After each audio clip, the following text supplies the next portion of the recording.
हमारे मतभेद हो सकते हैं लेकिन हमारे मनभेद नहीं है। और मनभेद की जहाँ बात आती है वहाँ पे हम उस पक्ष में है ही नहीं, मनभेद हमारे अंदर नहीं होता। और राष्ट्र की जहाँ तक बात आती है हम एकजुट हैं। जो मौजूदा सरकार है अपने जो सामाजिक जो हमारे मुद्दे हैं, आर्थिक मुद्दे हैं, शिक्षा के मुद्दे हैं, व्यवसाय के मुद्दे हैं, उन मुद्दों को भटकाने के लिए, हिंदू मुस्लिम का ट्रम्प कार्ड खेलने के लिए वो ये सब मुद्दे लाए जाते हैं कि मुर्दाबाद के नारे लगाना, गो बैक के नारे लगाना, कोई व्यक्ति, ये चीज़ें गलत है। ये चीज़ें देश में नहीं होनी चाहिए, इसके हम खिलाफ भी हैं। और इस पर जो सरकार अभी मौजूदा जो सरकार होगी इस पर काम कौन करेगा? कांग्रेस इस पर काम तो नहीं करेगी, काम तो सरकार ही करेगी। मैं तो कह रहा हूँ आइडेंटिटी करो, फांसी लटका उनको, ऐसे लोगों को। देशद्रोह का काम बर्दाश्त नहीं होगा देश में। नमस्कार, सभी को सादर प्रणाम। मैं अनूप कुमार। आज हमारे साथ हैं फरीदाबाद कांग्रेस कमेटी के जिला अध्यक्ष गोपाल वशिष्ठ। आज इनसे बात करेंगे जिस प्रकार से तालिबान का मुद्दा चल रहा है कि अफगानिस्तान पे तालिबानी आतंकियों ने कब्जा कर लिया, वहीं भारत देश के कुछ नेता, अभिनेता और अभिनेत्रियां उन तालिबानियों का समर्थन कर रहे हैं। तो उसी के विषय में इनसे बात करें। भाई साहब, पहले तो हम जानना चाहेंगे कि तालिबानी जो है वो आतंकवादी संगठन है या नहीं है? जय हिंद साथियों, मैं चौधरी गोपाल वशिष्ठ आपके माध्यम से, आपके चैनल के माध्यम से सर्वप्रथम पूरे देशवासियों को, पूरे क्षेत्रवासियों को पवित्र त्यौहार रक्षाबंधन की हार्दिक शुभकामनाएं। धन्यवाद। अब आप सवाल करें। सर, मेरा सवाल ये था कि तालिबान जो आतंकवादी संगठन है ये रियल में आतंकवादी है या नहीं है? देखिए महोदय, मैं जिस पार्टी से बिलोंग करता हूँ, मैं जिस पार्टी का मेंबर हूँ, हमारी पार्टी ने कभी भी तालिबान जैसे शब्दों का, तालिबान जैसे लोगों का न कभी समर्थन किया है, न समर्थन करेंगे और न समर्थन रहेगा। क्योंकि आपके माध्यम से मैं अभी मुझे अवगत हुआ है कि कुछ लोगों ने तालिबान का समर्थन किया है। मैं तो तालिबान का ही नहीं, जितने भी देश में, जितने भी पूरे विश्व में आतंकवादी संगठन हैं, आतंकी लोग हैं, हमने न उनका समर्थन किया है, न कर रहे हैं और न करेंगे। हम उनके सख्त खिलाफ हैं, घोर निंदा करते हैं। और किसी भी संगठन का जो उग्रवाद को जो महत्व देता है, पनपता, उग्रवाद के जो पैदाइश करता है, उसके हम सख्त खिलाफ हैं। इनका बिल्कुल नाम और निशान मिटना चाहिए। जैसे सपा के कुछ सांसद हैं यूपी से, मौजूदा भी सांसद हैं, वो उन्होंने भी कहा कि तालिबान का समर्थन किया कि तालिबान ये बिल्कुल सही कर रहे हैं अफगानिस्तान के साथ जो भी कर रहे हैं। देखिए महोदय, जिस पार्टी का आप जिक्र कर रहे हैं उस पार्टी में तो मेरे समझ से तो कुछ लोग ऐसे भी हैं कि जो एक अभिनेत्रियां के रूप में हैं, वो उनका सपोर्ट कर रही हैं। मैं उनका नाम नहीं लेना चाहूँगा, किसी व्यक्ति विशेष से मेरे कोई वही है नहीं, कोई बैर नहीं है। लेकिन मैं कहना चाहूँगा कि वो मात्र एक एक्टर हैं, गायिका होंगी शायद, और उनको इस चीज़ की पकड़ नहीं है। आतंकवादी का, किसी आतंकवादी संगठन का, किसी आतंकवादी उसका सपोर्ट करना निंदनीय है, गलत बयान है, नहीं होना चाहिए। आखिर कुछ भी है, हमारी आइडियोलॉजी अलग हो सकती है, हमारे मतभेद हो सकते हैं लेकिन हमारे मनभेद नहीं है। और मनभेद की जहाँ बात आती है वहाँ पे हम उस पक्ष में है ही नहीं, मनभेद हमारे अंदर नहीं होता। और राष्ट्र की जहाँ तक बात आती है हम एकजुट हैं। तो उन सांसदों के अलावा एक फिल्म अभिनेत्री सौरा भास्कर, उन्होंने तो अपनी हदें पार करते हुए हिंदुओं की और हिंदुत्व की तुलना तालिबान से कर दी है। नहीं, गलत है, निंदनीय है। मैं इसकी भरसक निंदा करता हूँ। हिंदू हो या चाहे कोई मानव जाति का कोई भी, समाज का कोई भी हिस्सा हो, गलत है तो गलत है, हम उसकी अवहेलना करते हो, गलत है। वो नहीं बोलना चाहिए उनको ऐसा, एक समझदार व्यक्तित्व को ऐसा नहीं बोलना चाहिए और उनकी बिल्कुल निंदा होनी चाहिए, मैं समझता हूँ। आपने देखा होगा कुछ दिन पहले 8 अगस्त को जंतर मंतर पे भारत बचाओ आंदोलन का एक आह्वान किया गया था, और उस आंदोलन के तुरंत ही बाद उसी दिन जंतर मंतर पे एक कम्युनिटी विशेष को लेकर के नारे लगते हैं कि काटे जाएंगे तो राम राम चिल्लाएंगे। नहीं सर, गलत है ये, इसकी निंदा होनी चाहिए, गलत चीज़ें हैं। देखो, राम नाम अपने आप में बहुत बड़ा नाम है, राम नाम हो अलग बात है, और किसी की जिंदाबाद करो वो अच्छी बात है, लेकिन किसी का मुर्दाबाद बोलना भी गलत है। किसी व्यक्ति या किसी समाज, किसी को मुर्दाबाद बोलना गलत है, ये नीति के खिलाफ है। नहीं, यही बात है, जब इस प्रकार के नारे देश में लगते हैं जहाँ एक धर्मनिरपेक्ष भारत बोला जाता है कि भारत एक धर्मनिरपेक्ष देश है, वहाँ इस प्रकार के नारे लगते हैं, तो अगर इस प्रकार के नारे लगते हैं जब आसपास में कोई इलेक्शन होते हैं तभी क्यों लगते हैं? देखो सर, ऐसा है कि तब इलेक्शन में ऐसे नारे लगाए जाते हैं, मैं तो कहूँ लगवाए भी जाते हैं। जो मौजूदा सरकार है अपने जो सामाजिक जो हमारे मुद्दे हैं, आर्थिक मुद्दे हैं, शिक्षा के मुद्दे हैं, व्यवसाय के मुद्दे हैं, उन मुद्दों को भटकाने के लिए, हिंदू मुस्लिम का ट्रम्प कार्ड खेलने के लिए वो ये सब मुद्दे लाए जाते हैं। अभी जिन जिन स्टेटों में इलेक्शन होने जा रहे हैं, चाहे यूपी उत्तराखंड हो या कोई दिल्ली का ही इलेक्शन, कोई भी इलेक्शन होंगे, जहाँ जहाँ स्टेट में इलेक्शन होंगे वहाँ इस ढंग की भाषाएं निकल आएंगी। और मैं तो ये कहूँगा कि जहाँ पे जन समूह होता है तो जन समूह में 2-4 ऐसे दुर्दांत आदमी भी हो जाते हैं, निकल आते हैं और वो इस भाषा का यूज़ करते हैं। लेकिन वहाँ पे पढ़े लिखे समझदार एक अच्छे व्यक्तित्व के भी वहाँ पे ये होते हैं, उनको चाहिए कि उनको रोकें, ऐसे काम नहीं होने पाए, उनके खिलाफ कार्रवाई भी होनी चाहिए, होनी भी चाहिए कार्रवाई। क्योंकि कार्रवाई नहीं होगी तो ऐसे लोग पनपेंगे फिर। तो पुलिसिया कार्रवाई में तो सवाल है ना, जहाँ संसद भवन से कुछ मीटर दूरी पे ही जंतर मंतर पड़ता है, वहाँ पे पुलिस की मौजूदगी में ऐसे नारे लगते हैं। सर मौजूदगी में लगता है, लेकिन अब भीड़ का समूह होता है।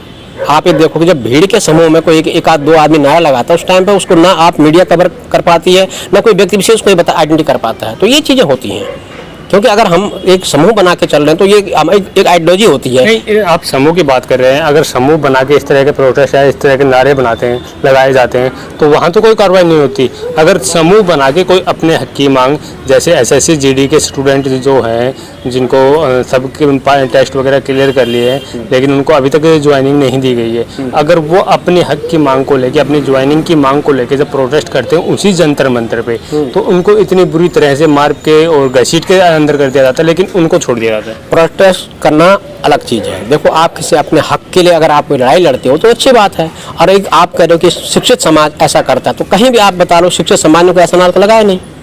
जो ऐसा नारा लगा रहा है वो शिक्षित हो ही नहीं सकता, पहली बात तो। और दूसरी बात यह है कि ये नारे इसलिए लगते हैं कि एक इनके आप अंदर की पीड़ा भी कुछ होती है। मुझे तो लगता है कि मिल बैठ के इन लोगों को भी समझना चाहिए देश के बारे में, समाज के बारे में, या आखिर इनकी पीड़ा क्या है, उनको जानने का भी एक अलग से ये होना चाहिए कि आखिर ये क्या चाहते हैं। नहीं, आपको नहीं लगता कि हर धर्म के लिए अलग अलग राजनीति हो रही है? जैसे ये नारे लगाए गए जंतर मंतर पे 8 तारीख को, तो पूरे मीडिया जगत में और राजनीतिक जगत में एक भूचाल सा आ गया था। वहीं उसी दिन रात को डासना मंदिर में एक महंत का गला रेत दिया जाता है, उस पर एक भी बंदा नहीं बोलता। और कल मोहर्रम के जुलूस में भी नारे लगाए जाते हैं पाकिस्तान जिंदाबाद की, उस पर भी कोई बोल नहीं रहा। यही है ना सर, हम तो यही कहना चाहेंगे इस बारे में कि ये चीज़ें गलत हैं, अनैतिक चीज़ें गलत हैं।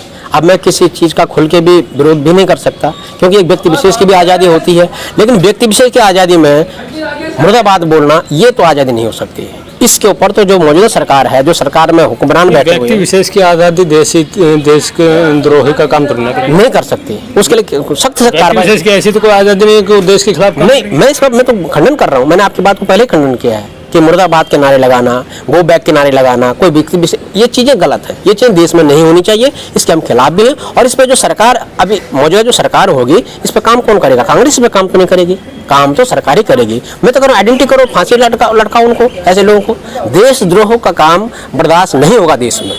जैसे देखने को मिला था, सपा की रैली थी आगरा में जी, अखिलेश यादव के सामने पाकिस्तान जिंदाबाद के नारे लगाए गए। तो सरकार तो अपना काम करेगी ही करेगी, लेकिन उन राजनीतिक पार्टियों को भी अपने लेवल पे उन पदाधिकारियों पे एक्शन लेना चाहिए। सर, ये तो सपा की रैली में जो नारे लगे उसके लिए तो अखिलेश यादव भी उत्तरदायित्व होंगे, पहली बात तो। उसका जवाब तो मैं दे नहीं सकता, लेकिन हाँ मैं कह सकता हूँ कि मेरा मानना है कि अखिलेश यादव, मेरा कहना ये है कि अगर आपकी पार्टी है, आपका कोई प्रोग्राम है, आपके सामने ऐसे नारे लगते हैं, तो पहले उत्तरदायी तो आप ही होंगे ना। आपको उनको निष्कासित पता, अगर वो आपकी पार्टी के पदाधिकारी हैं या आपके पदाधिकारी हैं, तो उनको सबसे पहला कदम तो आपको निष्कासित करने का होना चाहिए ना। देखो सर, मैं तो आपको आज भी आश्वासन दिलाना चाहूँगा और सीना ठोक के कहना चाहूँगा कि जब हमारा कभी कोई ऐसा बेड़ा, कोई ऐसा मेरा संघर्ष हो कि जिसमें ऐसे देशद्रोह के कोई ऐसे आपको संकेत भी मिले, उसके लिए बिल्कुल मैं जिम्मेवार हूँगा। और मेरे जो गैदरिंग होगी, मेरी जो अपनी कंपेनिंग होगी, मेरी कंपनी में ऐसा आदमी कोई बोल ही नहीं सकता, पहली बात तो। और जब कांग्रेस के गैदरिंग में, कांग्रेस में किसी ने भी कोई देशद्रोह की कोई बातें करी, उस पर हमने कार्रवाई करी। आप इतिहास उड़ा के देख लीजिएगा, 70 सालों का इतिहास है कि कोई किसी ने ऐसे भड़काऊ भाषण दिए तुरंत उसको सस्पेंड किया गया, उसको डिसमिस किया गया। अखिलेश यादव जी, जो आपने पहले प्रकरण में आपने भी बोला कि उनके रैली में ऐसा हुआ, तो अखिलेश यादव जी आज भी मेरा अंतरात्मा कहती है कि आप भी उनका इंटरव्यू ले लीजिए अखिलेश यादव जी का, और वो यही बोलेंगे कि मैंने उनको रोका है। कहीं भी आप कहते हो इस ढंग से वाली बात, हमने तो देखा है कि ओवैसी साहब जो है, ओवैसी साहब के उसमें एक कहीं किसी लेडीज ने कोई नारा लगा दिया था, उन्होंने वहाँ भी रोका है। कोई भी नेता, अभिनेता, कोई भी सोशलिज्म, कोई भी आदमी जुड़ा होगा, वो देशद्रोह की भाषा को एक्सेप्ट नहीं करेगा, वो रोकेगा, वो रोक सकता है। कार्रवाई सरकार का काम है। कार्रवाई सरकार आपसे करे। एक आखिरी मुद्दा है, आखिरी सवाल है कि बीजेपी कहती है कि हमारे राज्य में रामराज आया हुआ है और महिला को लिए खासकर कहते हैं कि बेटी बचाओ बेटी पढ़ाओ का भी नारा दिया था, महिलाएं सुरक्षित है। वहीं आज दिल्ली में देखने को मिले, नांगल गांव का देख लो, दिल्ली कैंट का मामला, एक 9 साल की बच्ची के साथ बलात्कार हो जाता है, गैंग रेप होता है और उसको घर वालों को बताए बगैर जला भी दिया जाता है और वो मामला शांत होने से पहले ही त्रिलोकपुरी में एक मामला और आ जाता है। तो ये किस प्रकार?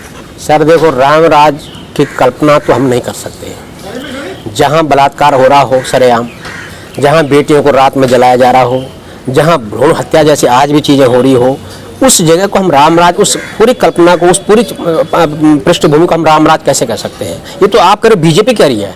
अच्छा तब होता है कि जब लोग कहते हैं, आम जनमानस कहता है कि रामराज आ गया है। ये तो थोपा जा रहा है रामराज आ गया है, क्योंकि हो आया तो नहीं है लेकिन थोपा जा रहा है। क्यों? एक वोट बैंक की राजनीति है। मैं तो ये मानता हूँ कि वोट बैंक की राजनीति है। रामराज तब आएगा जब आम जनमानस ये कहेगा मैं सेफ हूँ, सुरक्षित हूँ, बेटी सेफ है, सुरक्षित है, हर किसी को अपने मौलिक अधिकारों पे चलने की राह, मतलब चल रहे हैं, जो कोई दिक्कत नहीं है, तो रामराज्य है। सारे अधिकार उसके पास है, नागरिकता का अधिकार सब कुछ उसके पास है, तो ठीक है। यहाँ तो दबाने की कोशिश हो रही है। दबाने कैसा कि भाई जबरदस्ती रामराज है नहीं लेकिन रामराज आ गया है। कैसे मान सकते रामराज आ गया? किस रामराज की कल्पना आप कैसे कर सकते हो उस चीज़ से? जहाँ आपको बताया ना मैंने कि बेटी जलाई जाती है रात में, दाह संस्कार रात में किया जाता है, मानवता के खिलाफ। ये तो शमशान घाट तक भी आप सेफ नहीं समझ रहे हो कि शमशान घाट पे भी लोग कुछ खड़े हैं बेचारे अपने चिता को आरती वो करने के लिए, और ऊपर से उसका लेंटर गिर जाता है। कौन सा रामराज बताइए? तो सरासर एक बड़े मतलब एक आह्वान है, एक प्रलय होने का आह्वान है, मैं तो ये कहूँगा। अब इतना कुछ विरोध आपने बताया, इतनी कुछ घटनाक्रम होने के बाद भी बीजेपी कहती है कि हम यूपी में डंके की चोट पे 2022 में बनाएंगे और केंद्र में 50 साल राज करेंगे। ये तो बीजेपी कहते हैं ना, सारा कुछ तो बीजेपी कहती है सर, वो कहती तो है। तो सरकार में वही है ना, तो वही 7-8 सालों से सिर्फ कह ही रही है, काम कुछ नहीं हो रहा है, धरातल पे कोई काम नहीं है। आज भी आप देख लो कि 70 साल, अगर हम पे बोलते हैं कि 70 साल कांग्रेस का राज रहा है, 70 सालों में देश में क्या नहीं हुआ है। मेरे मित्र है, ये फसल काट रहे हैं, सिर्फ ये फसल काट रहे हैं, ये हमारी वही फसल है, ये उनको काट रहे हैं और इसके अलावा इनके पास कुछ नहीं है। शिलान्यास कर सकते हैं, सामो पर्दा ढक के उस पर दूसरा नाम लिख सकते हैं, इतना ही कर सकते हैं। ये सरकार जुमलेबाज की सरकार है और बड़ा निंदनीय विषय है कि इलेक्शन आना और फिर कोई धर्म समुदाय। नहीं लगता कि बीजेपी सरकार में विपक्ष कहीं ना कहीं कमजोर है? जैसे कांग्रेस की सरकार थी, अगर पेट्रोल डीजल 1 रुपये या कुछ पैसे भी बढ़ जाता था तो बीजेपी अपोजिशन में थी, वो अपने लेवल पे रोडों पे आती थी, धरना करती थी, प्रदर्शन करती थी, लेकिन कांग्रेस का कहीं दिख नहीं रहा। सर ऐसा है, कांग्रेस बिल्कुल काम कर रही है। आपको मैं कहना चाहूँगा सोशल मीडिया प्लेटफॉर्म आज सक्रिय है, क्योंकि हमारी बात शायद कुछ ही लोग सुन रहे हैं, लेकिन सोशल मीडिया पे एक ट्वीट होता है तो लाखों लोग उस चीज़ को पढ़ते हैं। तो आप तो ये नहीं कह सकते हम धरातल पर नहीं है, धरातल पर एसी में बैठ के नहीं सर, ये बिल्कुल गलत बात है। देखो हमारे क्या है कि वॉलंटियर्स होते हैं, वो निरंतर काम करते हैं। हम भी देखो, अब एक वॉलंटियर आदमी आप कंट्रीब्यूशन दे सकता ना, पार्टी की तरफ से उत्तरदायी क्या बोलना है क्या नहीं बोलना, जो जिसका काम वो अपना कर रहा है। लेकिन हमने मुद्दे नहीं बनाया गया, हम तो बीजेपी सारा कुछ घेर के बोलती है, हम एक शब्द बोलते हैं। आज भी मैं कह रहा हूँ कि मैंने कम बोला लेकिन झूठ नहीं बोला। हमारी ये डायलॉग, हमारी एक अपने व्यक्ति विशेष की वो है, हम तो ये कहेंगे कि आप ये देख लो कि 400 रुपये का सिलेंडर डाइन था, महंगाई डाइन हो गई थी, और आज 1000 रुपये सिलेंडर। आज नहीं, सोशल मीडिया पे आप काम कर रहे हैं कि आपको नहीं लगता कि अब सोशल मीडिया छोड़ के धरातल पे भी काम करना चाहिए? धरातल में करना चाहिए, धरातल भी करते हैं। मैंने ये नहीं कहा कि मैं सिर्फ सोशल मीडिया पे ही काम कर रहा हूँ, धरातल पे भी हम, हमारे साथ एक आदमी कुछ नहीं कर सकता, हमारे साथ ही हमारी पूरी टीम होती है जो कि पल पल की खबरें हमें देती है, हम उस पर काम भी करते हैं, इम्प्लीमेंट भी करते हैं, एक्शन भी करते हैं। नहीं, जिस प्रकार से बीजेपी ने धरातल पे काम करके हर घर तक पहुँचे और आज केंद्र में या लगभग राज्यों में सरकार बना रखी है, उस प्रकार से आपको नहीं लगता कि जैसे अगर 56 रुपये पेट्रोल था तब रोडों पे प्रदर्शन हो जाते थे, लेकिन अब ऐसा कोई 100 से ऊपर चला गया, लेकिन अपोजिशन का ऐसा कोई धरना प्रदर्शन वगैरह विरोध दिखता नहीं है? अनूप या कोई कार्रवाई कर रहे हैं? अनूप जी, हमने प्रदर्शन का तो आपने जो बताया ना, आपने इस आज से 10 दिन का पूरा कांग्रेस का आप पेज खंगाल के देखिए, हर स्टेट में, उत्तराखंड, हरियाणा, आपको मतलब जहाँ भी स्टेट में आप देखें, दिल्ली में पूरे भरजोर इसका विरोध हुआ है। हमने इतना विरोध किया इसका कि वही मैं उसका सार यही तो है कि 400 रुपये का सिलेंडर जो था वो महंगाई डाइन थी, और अब क्या जवाई बन गई है? जो चूड़ियाँ तोड़ते थे, 400 रुपये का सिलेंडर था, चूड़ियाँ तोड़ते थे, आज वो बहुत मोटे खा पी के मोटे हो गए हैं। आज वही महंगाई जो है ना फल फूल रही है। तो ये निंदनीय है, पब्लिक समझ रही है। हमारा मैसेज जो है बहुत घुमा फिरा के नहीं होता, हम क्लियर मैसेज देना चाहते हैं समाज को, पूरे देश को। क्योंकि इसमें होता क्या है कि बहुत सारा बोलना ठीक नहीं होता, मैं समझता हूँ। कोई चीज़ संस्कृत में बोली जाती है, संक्षेप में बोली जाए और सटीक बोली जाए, उसका ज़्यादा इम्प्लीमेंट करते हैं। आपसे एक आखिरी सवाल है, जैसे कुछ चुनिंदा लोग हैं कहते हैं कि अगर मोदी नहीं तो कौन, तो उस पर आप क्या ऑप्शन मानते हैं मोदी के अलावा? मोदी के अलावा देखो सर, ऐसा है कि इससे पहले जब मोदी नहीं थे तब क्या मोदी नहीं तो कौन, सवाल तब का आपका था क्या? ये देश है 135-40 करोड़ का ये देश है, यहाँ घर घर मोदी है, घर घर एक से उनसे भी अच्छे लोग हैं। मैं मोदी का नारा बीजेपी से आप मत जोड़ देना, मेरा नारा घर घर मोदी, वो मोदी नहीं है।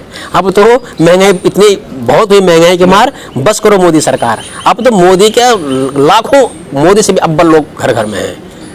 प्रतिभाओं की कमी नहीं है, प्रतिभा निकल के आएंगे, ये देश चलता रहेगा, ऐसा कुछ नहीं है। मतलब आपका कहना है कि आने वाले टाइम में कांग्रेस बढ़त बना जाएगी? बढ़त बनाएगी, बढ़त बना रही है। आप हरियाणा, उत्तराखंड और यूपी, हमें निश्चित यूपी में तो 30 साल से आप राजनीति से बात।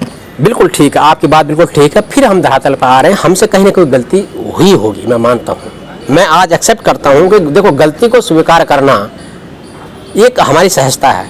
गलती को हमने स्वीकार किया है कि हम आज, आप बिल्कुल ठीक है, धरातल पे हैं। लेकिन आपने देखो, धरातल पे आते हुए भी हम घुटनों के बल, मैं मान गया, रेंग भी रहे हैं, लेकिन हमारा जज्बा, काम का तरीका और मुद्दे हमारे आज भी गगनचुंबी हैं।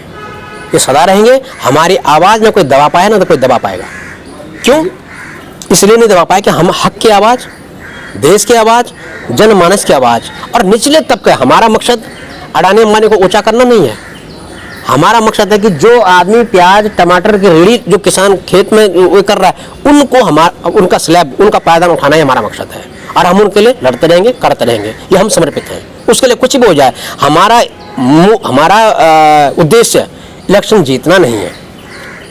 आपने जो बोला ना कि आपकी सरकार बहुत कम जगह पे, हमारा कांग्रेस पार्टी का सीधा सीधा अपना एक स्लोगन है कि सरकार बने ना बने, मुद्दे जो पब्लिक की जिम्मेवारी के साथ, मुद्दे जो पब्लिक के जो मुद्दे हैं, ठोस मुद्दे, जीवन व्यापी मुद्दे, जिससे जीवन सुगम सरल बन पाए, वो मुद्दों को बढ़ाने के लिए हम खड़े रहेंगे। सरकार बनाना हमारा मकसद नहीं है।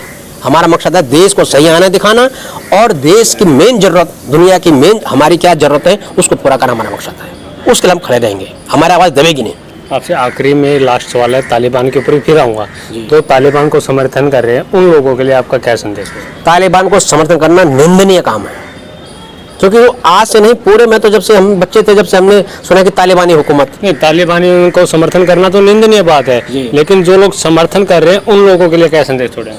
वो लोग जरा अपने पीछे भी झांक के देखें, वो जमाना याद करें, वो इतिहास याद करें कि जब कोड़े बरसाए जाते थे, दीवारों पर चुनवाया जाता था, वो इतिहास, आप उन इतिहास को समझ के, हमारे सिख भाइयों ने, हिंदू भाइयों ने, मुस्लिम भाइयों ने, हर धर्म के भाइयों ने कुर्बानियाँ दी हैं, जिंदा दीवारों पर चुना दिया जाता था। उनको शायद वो इतिहास मालूम नहीं है, वो लोग ऐसी भाषा बोल रहे हैं। ये देश प्रजातंत्र देश है और मैं कहता हूँ कि पूरे मुल्कों में हमारे देश की विविधता में एकता का जो स्लोगन है, ये इसका डंका हमेशा बजता रहेगा। ये डंका बजना भी चाहिए, अपने आप में अतुल्य है। और नमन करता हूँ भारत भूमि को, और मैं तो नमन करना स्वाभाविक सी बात है। ऐसे में अगर आप उसको बोल दो तालिबानी हो, ये तो गलत है, निंदनीय है, निंदनीय है। जी धन्यवाद। फरीदाबाद से अनूप कुमार की रिपोर्ट।